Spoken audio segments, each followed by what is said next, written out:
सभी का मेरे यूट्यूब चैनल डॉक्टर दीप्ति होम्योस पे बहुत बहुत स्वागत है।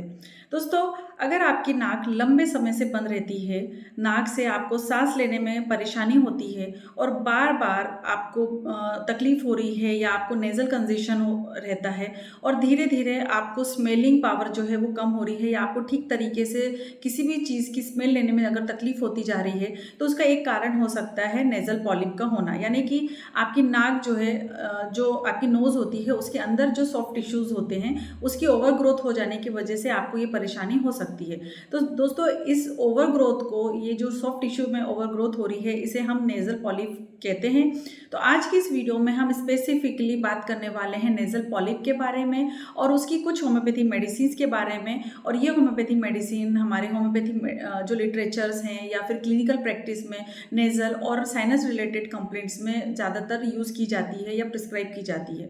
लेकिन ये ओवरऑल किसी भी बीमारी का स्पेसिफिक इलाज नहीं होता है। तो हम जब भी कभी कोई भी मेडिसिन अगर हम पेशेंट को देते हैं तो हमेशा उनकी पूरी केस स्टडी लेके उसके बाद ही हम कोई भी medicine patient to patient vary करती है और उसके हिसाब से ही प्रिस्क्राइब करते हैं। लेकिन एज ए नॉलेज के लिए हम इस वीडियो में जानेंगे ऐसी 3 बेस्ट होम्योपैथी मेडिसिन के बारे में जो नेज़ल पॉलिप में अक्सर दी जाती है। सबसे पहले हम समझते हैं कि आखिर नेज़ल पॉलिप होता क्या है। तो दोस्तों, नेज़ल पॉलिप नाक या साइनस की लाइनिंग में बनने वाली एक soft, usually painless, non cancerous inflammatory growths होती हैं।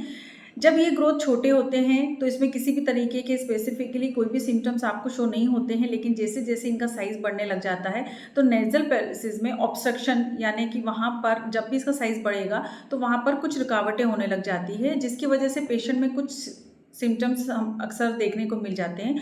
जैसे कि कुछ सिम्टम्स में अगर हम बात करें कि किस तरीके के सिम्टम होंगे, तो जैसे नाक में हमेशा बंद रहना, क्योंकि जो ग्रोथ है वो बढ़ गई है और ऑब्स्ट्रक्ट कर रही है आपके नोज़ को, तो वहाँ पर आपकी सांस लेने की जो कैपेसिटी होती है वो कम हो जाती है, जिसकी वजह से आपको हमेशा आपकी नाक बंद बंद लगती है। नाक से सांस लेने में आपको बहुत ज़्यादा डिफ़िकल्टी होती है। बार बार आपको नेज़ल डिस्चार्जेस होते हैं। किसी भी चीज़ की स्मेल लेने में आपको बहुत ज़्यादा कठिनाई होती है। नेज़ल ऑब्स्ट्रक्शन की वजह से स्मेल कम होना, पोस्ट नेज़ल ड्रिप की समस्या, फेशियल प्रेशर जो होता है, हेडेक और स्नोरिंग जैसी कंप्लेंट्स आपको देखने को मिल सकती है, या इस तरीके की कंप्लेंट पेशेंट अक्सर आके आपको बताते हैं। नेज़ल पॉलिप अक्सर क्रोनिक इन्फ्लेमेशन नेज़ल पॉलिप अक्सर क्रोनिक इन्फ्लेमेशन या फिर क्रोनिक राइनोसाइनोसाइटिस के साथ में जुड़े हुए होते हैं, या इन कंडीशंस के साथ में आपको एड ऑन होकर देखने को मिल जाते हैं। अगर हम बात करें कि किस तरीके से आप होम्योपैथी मेडिसिन्स या होम्योपैथी से अप्रोच करेंगे, तो होम्योपैथी में मेडिसिन का सिलेक्शन केवल डायग्नोसिस के नाम पर नहीं किया जाता, या अगर आपको सिर्फ ऐसे ही बता दिया जाए कि पेशेंट को नेज़ल पॉलिप है तो उसकी कोई पर्टिकुलर मेडिसिन नहीं है, आप कोई भी एक मेडिसिन उठाकर पेशेंट को नहीं दे सकते हैं। क्लासिकल इंडिविजुअलाइज्ड होम्योपैथी मेडिसिन या अप्रोच जो होती है उसे नहीं माना जाता है। होम्योपैथी प्रिस्क्राइब अगर आप कर रहे हैं तो पेशेंट के आपको नेज़ल सिम्टम्स पता होने चाहिए, डिस्चार्जेस किस तरीके के हैं, ब्लॉकेज, लोकेशन, एग्रावेशन कैसा है, एसोसिएटेड सिम्टम्स क्या हैं, या जनरल कंडीशन या जनरल कॉन्स्टिट्यूशंस क्या हैं पेशेंट के, ये सारे फैक्टर्स देखे जाते हैं। उसके हिसाब से हम जो है मेडिसिन प्रिस्क्राइब करते हैं। तो आज की 3 होम्योपैथी मेडिसिन के जो हम बारे में बात कर रहे हैं वो सिम्टम बेस्ड पर्सपेक्टिव्स के आधार पर होने वाली है। तो दोस्तों, सबसे पहले हम जिस मेडिसिन के बारे में बात करने वाले हैं उस होम्योपैथी मेडिसिन का नाम है ट्यूरिकम मेरिम। ये होम्योपैथी मेडिसिन जो है विशेष रूप से नेज़ल पॉलिप या नेज़ल मेम्ब्रेन में होने वाली जो भी कंप्लेंट्स होती है उसमें दी जाने वाली एक बेस्ड होम्योपैथी मेडिसिन होती है। और नेज़ल पॉलिप में मोस्टली बहुत सारे डॉक्टर्स इस मेडिसिन को ज़रूर प्रिस्क्राइब करते हैं। इस मेडिसिन को आप कहाँ कहाँ पर यूज़ कर सकते हैं, या कैसे कैसे सिम्टम्स होंगे कि आप इस मेडिसिन को सोच सकते हैं। तो अगर नाक में लगातार ऑब्स्ट्रक्शन महसूस होता है, रुकावट महसूस होती है, काफ़ी ज़्यादा नोज़ के अंदर आपको इरिटेशन या tickling type of sensation feel होते हैं, बार बार आपको नोज़ ईच करना पड़ता है, या नोज़ जो है वो बहुत ज़्यादा ब्लोइंग की आवश्यकता आपको महसूस होती है बार बार, या नेज़ल जो पैसेज होता है वहाँ पर म्यूकस जमा हुआ है, या फिर वो जो म्यूकस है वो डार्क हो गया है या घट्ट हो गया है, ड्राई हो गया है और वहाँ पे क्रस्ट जो है वो बन गए हैं, या क्रोनिक नेज़ल कंप्लेंट्स के साथ में अगर आपको पॉलिप लाइक ऑब्स्ट्रक्शन हो, तब आप होम्योपैथी मेडिसिन जो ट्यूरिकम मेडिसिन मैंने आपको बताई वो नेज़ल पॉलिप या क्रोनिक नेज़ल ऑब्स्ट्रक्शन में आप यूज़ कर सकते हैं। ट्यूरिकम जो होम्योपैथी मेडिसिन है उसे नेज़ल पॉलिप की ही मेडिसिन के तौर पर नहीं जाना जाता है, इसके और भी सिम्टम्स होते हैं जहाँ पर ये मेडिसिन का यूज़ किया जाता है। तो इसकी 30 पावर से हमें शुरुआत करनी चाहिए। 30 पावर की 2 बूंद डायरेक्ट टंग में आप 2 से 3 बार ले सकते हैं नेज़ल पॉलिप की कंडीशन में। जो सेकेंड होम्योपैथी मेडिसिन है वो है सेंगुनेरिया। और सेंगुनेरिया फैमिली जो होती है वो होम्योपैथी मेडिसिन में स्पेशली नोज़ या रेस्पिरेटरी सिस्टम से जुड़े जो भी कंप्लेंट्स होते हैं वहाँ पर दी जाने वाली होम्योपैथी मेडिसिन होती है। और ये मेडिसिन उन पेशेंट में या उन सिम्टम्स में दी जाती है जहाँ पर पेशेंट को बहुत ज़्यादा नेज़ल कंजेशन है, नेज़ल इरिटेशन है, ड्राइनेस है या एबनॉर्मल नेज़ल सिक्रीशंस हो रहे हैं, रिकरेंट नेज़ल कंप्लेंट्स उनमें देखी जाती है या साइनस रिलेटेड अगर सिम्टम्स हैं, तो इस तरीके के सिम्टम्स अगर मौजूद है तो वहाँ पर इस मेडिसिन को यूज़ किया जाता है। ये होम्योपैथी लिटरेचर में इस मेडिसिन को ज़्यादातर नेज़ल कंप्लेंट्स में या नेज़ल बर्निंग है, इरिटेशन है या कंजेशन है, वैसे सिम्टम्स में इस मेडिसिन को यूज़ किया जाता है, ऐसा वहाँ पर लिटरेचर में दिया गया है। होम्योपैथी मेडिसिन जो है वो है कैलकेरिया आयोडेटा। इससे भी 30 पावर में लेना है। सेंगुनेरिया को भी 30 पावर में लेना है। 2 बूंद डायरेक्ट टंग में आपको दिन में 3 बार लेना है।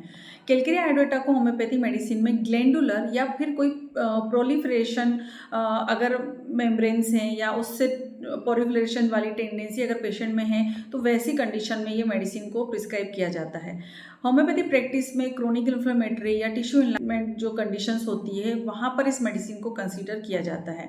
तो अगर पेशेंट को बहुत ज़्यादा नेज़ल ऑब्स्ट्रक्शन है जो कि क्रोनिक है, काफ़ी लंबे टाइम से उनको ऑब्स्ट्रक्शन बना हुआ है या रिकरेंट नेज़ल इन्फ्लेमेशन उनमें हो जाता है या टिश्यू इन्लार्जमेंट टेंडेंसी है या एसोसिएटेड ग्लैंडुलर कंप्लेंट्स है या बॉडी में कहीं पर भी ग्लैंडुलर स्वेलिंग या कंप्लेंट्स है, तो वैसे फीचर्स में या वैसे सिम्टम्स में इस मेडिसिन को दिया जाता है। तो दोस्तों ये तीनों ही होम्योपैथी मेडिसिन के बारे में मैंने आपको बताया, जिससे आपको 30 पावर में लेना है। दिन में 2 से 3 बार देने की सलाह पेशेंट को दी जाती है। अलग अलग कंडीशंस में इस मेडिसिन का यूज़ किया जाता है। आप चाहें तो इसको कॉम्बिनेशन में भी ले सकते हैं अगर आपको सारे सिम्टम्स मैच करते हैं तो। दोस्तों एक बहुत ही इंपॉर्टेंट बात मैं आप सभी से कहना चाहती हूँ कि अगर पेशेंट को परसिस्टेंट नेज़ल कंजेशन है, ब्लॉकेज है, बहुत ज़्यादा स्मेल जो है वो बहुत ज़्यादा रिड्यूस हो चुकी है, नेज़ल पॉलिप्स है जिसकी वजह से पेशेंट को काफ़ी ज़्यादा वहाँ पर तकलीफ हो रही है, पेन हो रहा है, सांस लेने में काफ़ी ज़्यादा दिक्कत हो रही है, कभी कभी ब्लड आ जाता है, तो प्रॉपर ईएनटी इवैल्यूएशन बहुत ज़्यादा ज़रूरी होता है। नेज़ल पॉलिप्स का डायग्नोसिस बहुत ज़्यादा ज़रूरी होता है जहाँ पर नेज़ल एग्जामिनेशन किए जाते हैं और ज़रूरत के हिसाब से नेज़ल एंडोस्कोपी या फिर सिटी स्कैन की करने की भी सलाह दी जाती है। तो इस तरीके के इन्वेस्टिगेशंस किए जाते हैं और उसके बाद ही हमें आगे किसी भी ट्रीटमेंट की तरफ बढ़ना चाहिए। किस किस कंडीशन में या किस तरीके की सिम्टम्स होंगे जब आपको ईएनटी डॉक्टर से मिलना बहुत ज़्यादा ज़रूरी हो जाता है। अगर पेशेंट में एक तरफ लगातार नेज़ल ब्लॉकेज बना रहता है, बार बार नोज ब्लीड हो रही है, सीवियर फेशियल पेन अगर है, स्वेलिंग बहुत ज़्यादा है, विज़न रिलेटेड कोई सिम्टम्स आ रहे हैं या रिपीटली सिम्टम्स जो है वो वर्स होते जा रहे हैं, सिम्टम्स ठीक होने के बजाय अगर बढ़ते जा रहे हैं या नाक के अंदर कोई अनयूजुअल ग्रोथ होती जा रही है, ईएनटी डॉक्टर से ज़रूर मिलना चाहिए और उनकी सलाह के आधार पर ही आपको मेडिसिन शुरू करनी चाहिए। सो दोस्तों ये थी आज की वीडियो नेज़ल पॉलिप्स से रिलेटेड। नेज़ल पॉलिप्स को मैंने आपको थोड़ी सी शब्दों में बताने की कोशिश की कि आखिर वो क्या होता है। तो ये जो होम्योपैथी मेडिसिन है ये नेज़ल या साइनस रिलेटेड सिम्टम्स में दी जाने वाली बहुत ही अच्छी होम्योपैथी मेडिसिन्स हैं, जहाँ पर ये मेडिसिन न सिर्फ नेज़ल पॉलिप्स को श्रिंक करने में या एलिमिनेट करने के लिए काफ़ी ज़्यादा इफ़ेक्टिव और हाई क्वालिटी की मेडिसिन्स हैं जो मैंने आपको नेज़ल पॉलिप्स में बताई हैं। तो दोस्तों होपफुली ये वीडियो जो है इन्फॉर्मेटिव होगी। अगर आपको काफ़ी ज़्यादा लंबे टाइम से नाक में दर्द बना है, नाक बंद है या सांस लेने में परेशानी हो रही है, स्मेल लेने की समस्या है, तो उस कंडीशन में आप इस होम्योपैथी मेडिसिन को डॉक्टर की सलाह से ज़रूर ले सकते हैं। तो दोस्तों ये थी आज की वीडियो नेज़ल पॉलिप्स के बारे में और उसकी बेस्ट होम्योपैथी मेडिसिन के बारे में। होपफुली ये वीडियो इन्फॉर्मेटिव होगी और आप सभी को पसंद भी आई होगी। अगर वीडियो अच्छी लगी है तो लाइक करिए, शेयर करिए और चैनल को सब्सक्राइब ज़रूर करिए इसी तरह health related, homeopathy related medicines या इन्फॉर्मेशन के लिए। इसके बाद मिलेंगे हम नेक्स्ट वीडियो में, तब तक के लिए बाय बाय। अपना ध्यान रखें, खुश रहें, धन्यवाद।